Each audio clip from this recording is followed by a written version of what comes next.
Selamat siang Sobat Infektor, ketemu lagi sama Babang host pada hari ini. Hari ini hari Selasa tanggal 17 Agustus tahun 2021.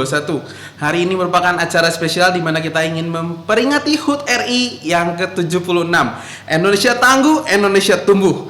Itu merupakan sebuah tema HUT RI pada tahun ini. Nah, sebagai orang percaya dan sebagai anak Tuhan, tentu kita harus menjadi berkat bagi bangsa ini. Karena itu, mari kita mendengarkan pemaparan atau penguatan dari pastoral dari Gereja Baptis Pertama untuk menjadi bagian dari negara NKRI ini. Selamat menyaksikan. Selamat Hari Kemerdekaan bagi kita semua, jemaat yang dikasih Tuhan. Kita berbangga sebagai rakyat Indonesia, kita dapat merayakan Hari Kemerdekaan yang ke-76, merupakan suatu keistimewaan bagi kita semua.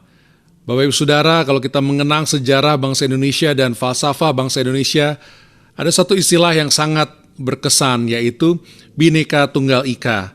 Bhinneka Tunggal Ika dicetuskan oleh seorang pujangga ternama, yaitu Empu Tantular, untuk mempersatukan kerajaan Majapahit di abad ke-14.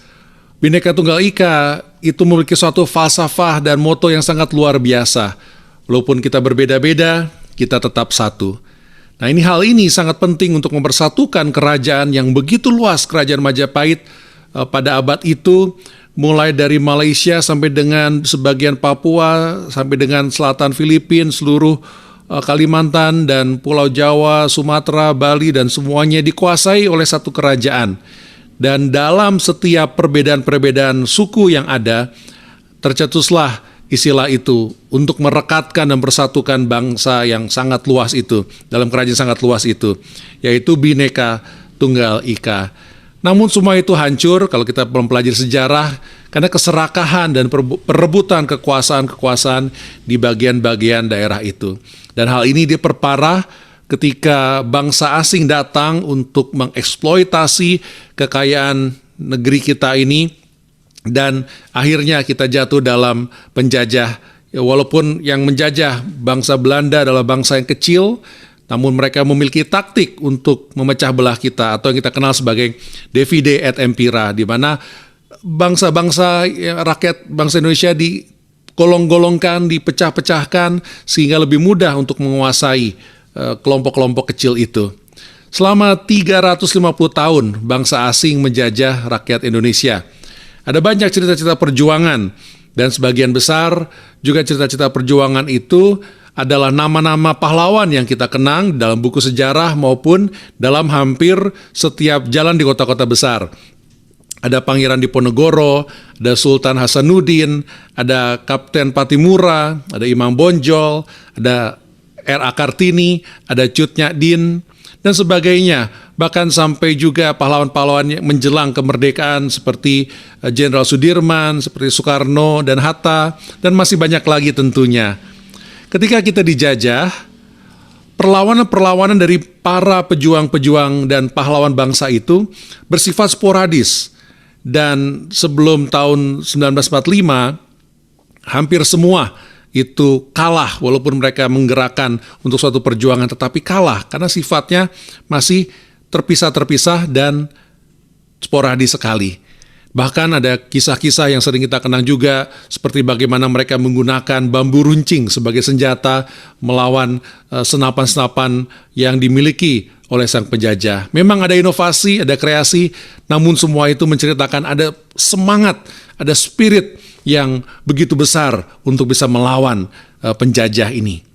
Bapak Ibu Saudara, kemerdekaan Republik Indonesia seringkali, dan memang secara teknis seperti itu, dihubungkan dengan kebebasan dari penjajah asing.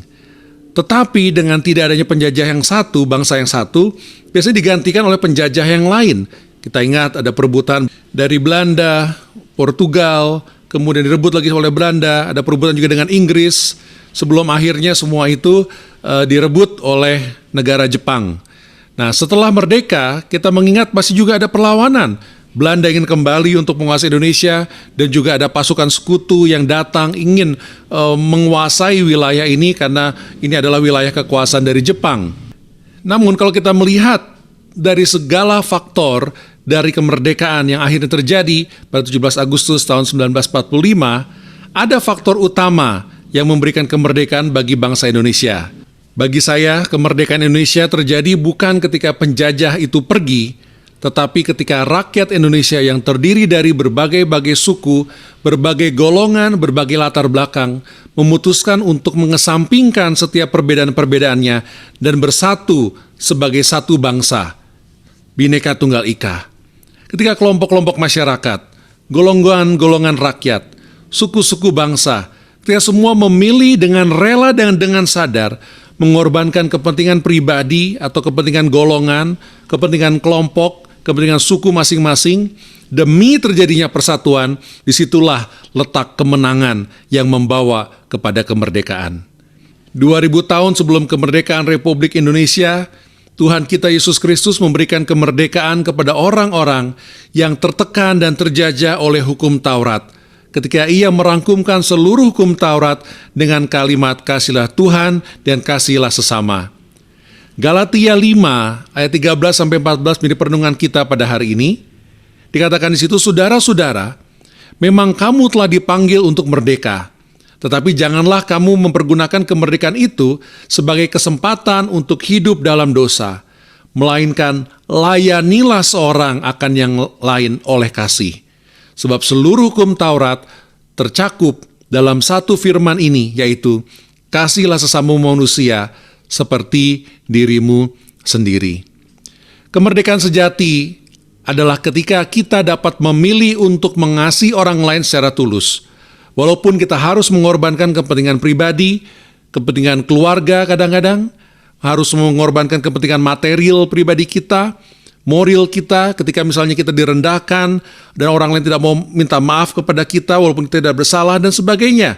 Kadang-kadang itulah keegoisan kita yang harus kita korbankan untuk kepentingan bersama. Mari kita belajar bahwa kemerdekaan sejati itu bukanlah suatu kondisi keterbebasan dari hukum-hukum atau peraturan-peraturan, tetapi kemerdekaan sejati adalah ketika kita memilih untuk mengorbankan kepentingan, kemauan, harta, kenikmatan, waktu pribadi, dan apa yang menjadi ego kita. Semua itu kita korbankan untuk melayani Tuhan. Dan sebagaimana Galatia katakan, dengan cara kita mengasihi sesama, dengan cara kita dengan sukarela, dengan bahagia, melayani satu dengan yang lain dalam kasih. Mari Bapak Ibu Saudara kita renungkan itu.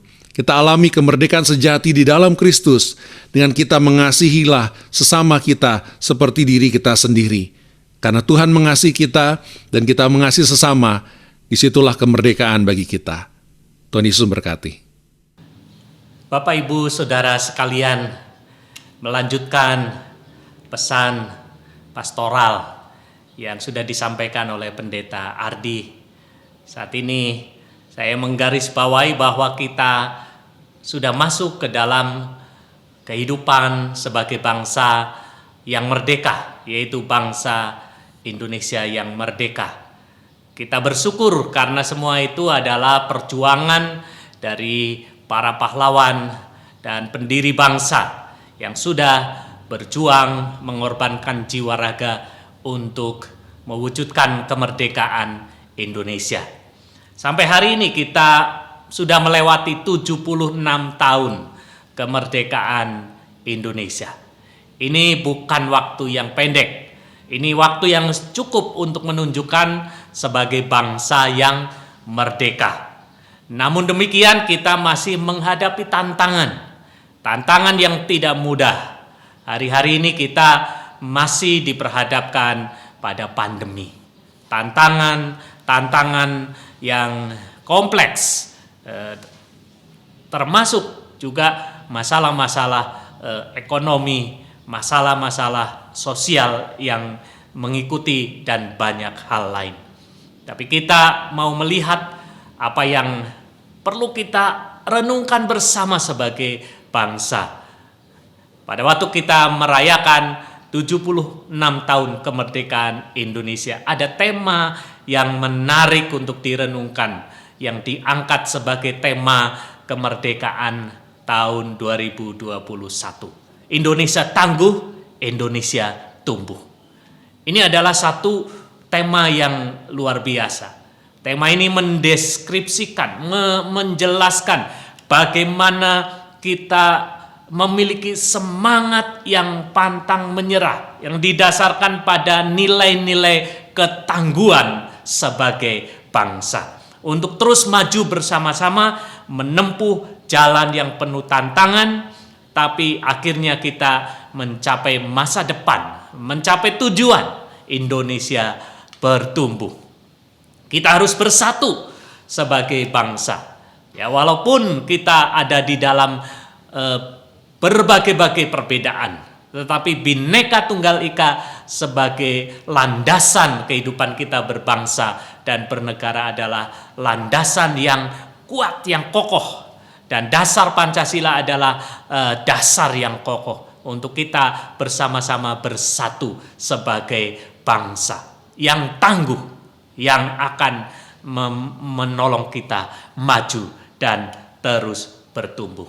Karena itu sebagaimana pesan yang sudah disampaikan, kita perlu mengesampingkan berbagai-bagai perbedaan dan kita terus hidup di dalam kesatuan dan persatuan sebagai bangsa untuk membangun bersama-sama dan untuk menunjukkan kepada dunia bahwa kita adalah bangsa yang merdeka, bangsa yang kuat, bangsa yang tangguh, bangsa yang terus bertumbuh dan makin maju. Saya ingin menyampaikan pesan yang sangat penting bagi umat Tuhan, ya, umat Kristen, dan pasti juga kita bersama-sama sebagai bangsa. Dalam 1 Petrus pasal 2 ayat 16 sampai 17 dikatakan, hiduplah sebagai orang merdeka dan bukan seperti mereka yang menyalahgunakan kemerdekaan itu untuk menyelubungi kejahatan-kejahatan mereka. Tetapi hiduplah sebagai hamba Allah. Hormatilah semua orang, kasihilah saudara-saudaramu, takutlah akan Allah, dan hormatilah raja. Pesan pastoral pada saat ini ada 3 hal penting yang perlu kita pikirkan, kita renungkan bersama-sama sebagai bangsa yang merdeka, sebagai warga negara Indonesia. Hiduplah sebagai orang merdeka. Sebagai orang merdeka, pasti kita harus menunjukkan kehidupan sebagai bangsa yang merdeka, ya, bangsa Indonesia. Tetapi juga sebagai orang yang percaya, yang sudah dimerdekakan oleh Kristus. Kita dimerdekakan dari dosa. Karena pada hakikatnya semua manusia sudah berdosa dan dosa menjajah manusia. Manusia semua sudah berdosa. Yang pertama. Kemudian yang kedua, manusia hidup di dalam dosa. Yang ketiga, manusia diperbudak oleh dosa. Artinya dijajah oleh dosa. Tetapi kita bersyukur karena Kristus yang memerdekakan kita. Karena itu firman Tuhan juga menasihati, karena kita tahu bahwa manusia lama telah turut disalibkan. Manusia lama kita telah turut disalibkan supaya tubuh dosa kita hilang kuasanya, agar jangan kita menghambakan diri lagi kepada dosa. Dalam Roma 6 ayat 6. Kita dimerdekakan, bukan berarti kita bebas hidup semau gue, tetapi kita sebenarnya merdeka untuk dapat menghambakan diri kepada Allah dan kepada kebenaran. Jangan hidup sebagai orang yang hidup di dalam dosa, tetapi hiduplah sebagai orang yang merdeka. Yang kedua, hiduplah sebagai hamba Allah. Hidup sebagai hamba Allah, bukan seperti mereka yang menyalahgunakan kemerdekaan untuk menyelubungi kejahatan-kejahatan mereka, tetapi hiduplah sebagai hamba Allah. Di sini ditekankan bagaimana kita menjadi hamba Allah. Artinya kita hidup dalam takut akan Allah. Dalam menjalani kehidupan, kemerdekaan kita didasarkan kepada ketakutan kita kepada Tuhan. Dalam pekerjaan, dalam bisnis, dalam kehidupan, baik sebagai orang-orang yang bekerja pada pemerintah maupun swasta dalam kemandiriannya, kita perlu menjadi hamba Allah. Kita melakukan kebenaran dan menjalankan segala sesuatu dengan benar, tanpa manipulasi untuk menutupi, menyelubungi kejahatan-kejahatan. Karena ini adalah bagian yang penting. Kalau kita hidup di dalam kebenaran, kita akan menjadi bangsa yang kuat. Yang ketiga, pesan yang sangat penting juga di sini dikatakan, hormatilah semua orang, kasihlah saudara-saudaramu, takutlah akan Allah, hormatilah raja. Dalam bagian yang ketiga ini, kita perlu saling menghormati. Dan di dalam pesan yang ketiga ini ada 4 esensi yang sangat penting. Hormatilah semua orang.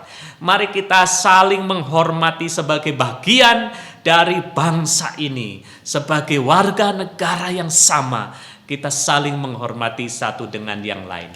Kasihlah saudaramu. Mari kita saling mengasihi sebagai saudara.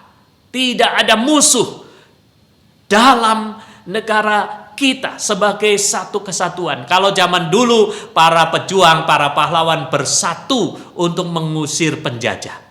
Dan kita sebagai warga Indonesia adalah saudara. Karena itu mari kita mengasihi sesama saudara. Kalau kita mengasihi sebagai bangsa, mengasihi sebagai saudara, maka kita akan mengangkat yang lemah dan yang kuat menolong yang lemah juga. Kita saling menguatkan untuk menjadikan Indonesia tangguh dan menghadapi tantangan bersama. Yang ketiga, takutlah akan Allah. Mari kita lakukan tanggung jawab kita sebagai hamba Allah. Melakukan segala sesuatu untuk Tuhan dan bukan untuk manusia. Saya kira kita sebagai bangsa yang beragama, kita sebagai bangsa yang sungguh-sungguh bukan hanya moralis, tetapi spiritualis yang mengedepankan nilai-nilai rohani. Karena itu dalam ketakutan kita kepada Tuhan, kita menjalankan kewajiban-kewajiban dan tugas-tugas seperti untuk Tuhan dan bukan untuk manusia. Yang keempat, hormatilah raja. Mari kita menghormati para pemimpin. Karena pemimpin ditempatkan oleh Tuhan dan dipilih oleh Tuhan. Mari kita mendukung pemerintah, mendukung para pemimpin, dan bersama-sama kita mewujudkan Indonesia tangguh, Indonesia tumbuh. Indonesia makin maju dan terus mencapai tujuannya. Saya kira ini pesan yang sangat penting. Mari kita menjadi orang merdeka. Mari kita menjadi hamba Allah. Dan mari kita saling menghormati dalam mendukung kebersamaan sebagai bangsa yang tangguh dan terus bertumbuh. Kiranya Bapak Ibu Saudara kita semua akan terus hidup sebagai orang-orang merdeka di tengah tanah air Indonesia yang merdeka. Kiranya Tuhan memberkati kita semua sebagai bangsa Indonesia. Indonesia tangguh, Indonesia tumbuh. Tuhan memberkati. Nah, kita telah mendengarkan pemaparan dan sharing yang luar biasa dari Pastoral di Gereja Baptis Pertama. Terima kasih untuk Pendeta Ardi dan Pendeta Isrianto atas sharingnya. Dan kiranya Tuhan Yesus memberkati pelayanan. Dan juga untuk Sobat Impact Talk yang telah menyaksikan acara ini dari awal hingga akhir, terima kasih banyak. Dan jangan lupa untuk like, subscribe, dan nyalakan tombol notifikasinya. Karena kita akan selalu hadir dari Selasa sampai Jumat jam 12 siang. Serta kita punya konten-konten menarik lainnya seperti Morning Spirit, Impact Kids, Impact Family, dan Chit Chat Teens pada hari Sabtu. Makanya jangan lupa untuk like, subscribe. Kita akan berjumpa kembali besok hari. Tuhan Yesus memberkati. Dadah, merdeka!